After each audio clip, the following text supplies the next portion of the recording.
This week I have been in St Leonard's on Sea, which was lovely, running by the sea and being by the sea, and it was sunny. I've been working with clients, and in particular we were working on the awareness of what we are creating, being more conscious of what we're creating, consciously creating, because we are creating in every single moment. This moment now is come out of the past, and people often are creating their lives out of repeated patterns and repeated scripts and repeated programs that they're unconscious of. And so the first important thing is that we can examine our paradigm. By that I mean our map, and be prepared to investigate where we got our beliefs from, where we got our ideas from. Do they hold true for us? Are they just our conditioning? Are they just the beliefs of our parents, our school, our teachers, our culture, our society? What opinions we hold, have we become them? Because essentially beliefs and opinions are just beliefs and opinions, and they're not who we truly are. Who we truly are, the essence of us, our presence, is limitless, endless, has always been there. We have always existed. So therefore all of these ideas we have, all of these beliefs, all of these adaptations we'll have had to things that happen in our childhood, to the places we got hurt and the places we weren't heard or seen, all of these then make up a way of being and a way of creating that is often very unconscious, and we'll be creating out of scripts from our education and our families, scripts from the past. And consciousness is always creating. It doesn't have to create. Consciousness is but of course consciousness is experiencing itself in the form of all that is, all of this universe, and probably universe's limitlessness of experience. And we are that consciousness, and we are the creators, and we are creating, and we are able to create consciously whatever we want, but often we're creating unconsciously, as I said. So we were working this week, my clients and I, a lot with consciously creating your future rather than it just happening, because there are places where we there are kind of stages, whatever places, whatever we want to call it, where we might just feel life's happening to us, and that's quite a place of the victim, really. We just think life happens and it's all happening around us, and whereas when we empower ourselves, we know that life can happen because of us. But actually, even more powerfully, if we're aware of our essence, aware of presence, aware of our truth, who we truly are, which is eternal, and ultimately isn't the identity we have as this in this human journey. It isn't the attached. It isn't to do with us being attached to our ideas and our beliefs and all of those things. It's actually eternal. Then from that place, we can start to really experience that everything that's going on and playing out is an expression of our subconscious, and that therefore if we come into the presence and the essence of ourselves, we're able to see this play out as a play out of our mind, and a play out of the subconscious mind that's being fed by the conscious thinking mind that is often, as I said, coming from the past and coming from patterns and beliefs we might not have even explored. Then we can start to recognize that we can consciously create the life that we'd like to live, and experience it with the awareness of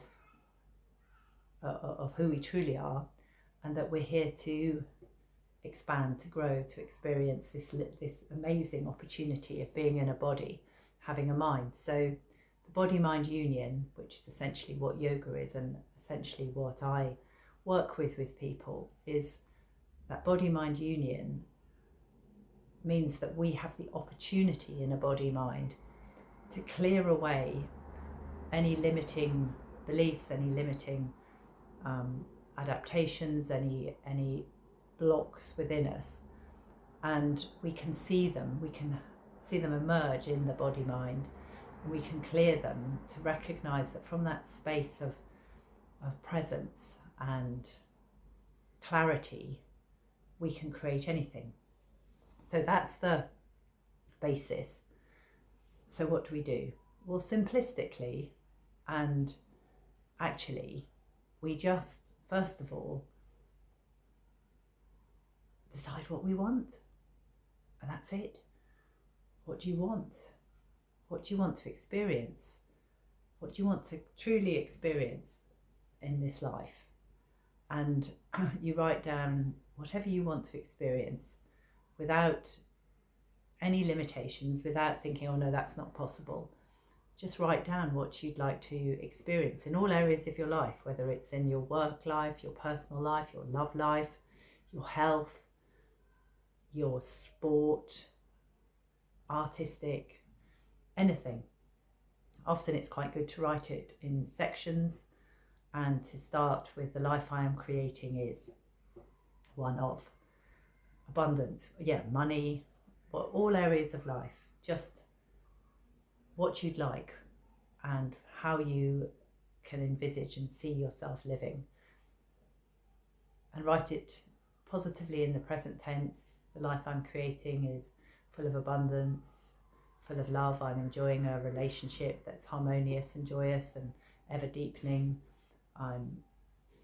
My work is expanding as I enjoy going into the profession I've always dreamed of, that kind of thing. So you write all that down, and then you write the reasons you want those things. So if it were, the life I'm creating is one of where I'm enjoying the relationship I've always dreamed of, ever deepening, ever harmonious. And then you write the reason you'd like that, and you can put the reason I'd like that is I've always dreamed it was possible. I've always known that true love and relationship are the natural state, and that I want to experience that, or I am experiencing that, the reason. So all the reasons of why you want things. The life I'm creating is one where I'm doing my sport to the highest level and optimizing my training and doing everything I ever dreamed in it. The reason is that's what I feel I came here to do. That's what I felt was my calling. And then you do another, after you've written that, you write all down what you want, and then you write down the reasons you want these things. And then you envisage the identity of yourself with those things. And that's really important, because ultimately, from the first section of this video, we do have identities. So if we've got some negative processes going on, we might be identifying as never feeling good enough, and identifying that it always goes wrong for us and things don't work out and I can't get what I want.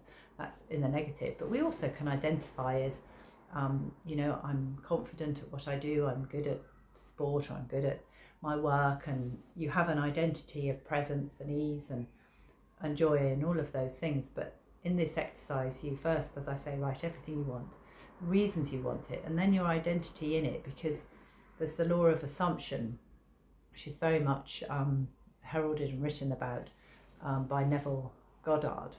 And it's that law of assumption, which is essentially, who we are and what's our experience of ourselves has to live out on the outer realms. And that is essentially, as I was saying, the subconscious mind plays out on the screen of life. So whatever is playing out on the screen of life is something to do with us. And if we don't like it, we first have to take responsibility for it, something to do with us, investigate those patterns that are playing out. And that's again, part of what I was saying at the beginning, and that's often where a therapeutic journey is important, because we can start to eliminate those patterns by clearing the wounds that are associated with them. But there is an identity, and of course to shift that and to consciously create, we need of course to be clearing the lower energies and patterns that don't serve us, but creating new ones. So this exercise of writing it down allows us to start to create new patterns. And then what's the identity of, if you're in a relationship that's harmonious and loving and you've always dreamed of, the identity of that is someone who's perhaps full of ease and joy, and I feel loved and loving, and I feel good in myself. Or the identity of achieving at work or sport, it's in a sport, you can go, I walk tall, I feel confident. When I go to my races or my match, I have an air of ease about me and readiness. I'm always strong and confident. At work, I feel I'm a good leader, I'm confident, I enable people. You know, we think of the qualities and we want to identify what we would feel like and what the identity of us with the things we want, and knowing the reasons we want those things. And that exercise is very useful to do, and it helps on every level, because on one level it acknowledges we consciously, or we create everything. We are the creators. We are, we are part of consciousness of God, whatever we want to call it. It's all within us. We are the creators and the created, and we are all that ever was and ever will be. We are as Rumi said, we're not a drop in the ocean, we're an ocean in one drop. So from that perspective, we are the creators. Well, we can create whatever we want. So that from that position, we can start to examine where we need to uncreate things or, heal and shift patterns. Also what we really want, why we want those things, what the identity would be like. And then the whole thing starts to work together.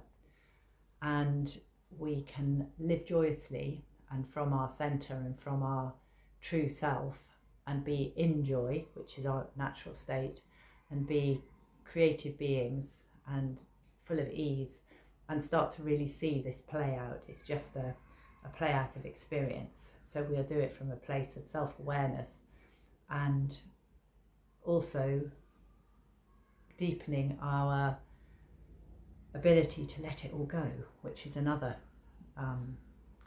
phase of it, that essentially we need to be able to recognise that everything is like the wake of a boat, it will all go.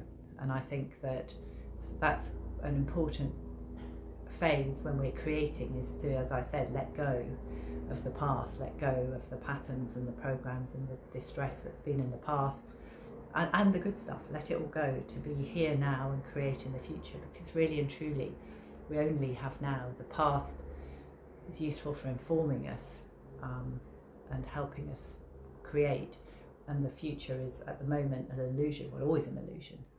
And so therefore, coming from the place of stillness and presence, it becomes more and more fun to create our lives.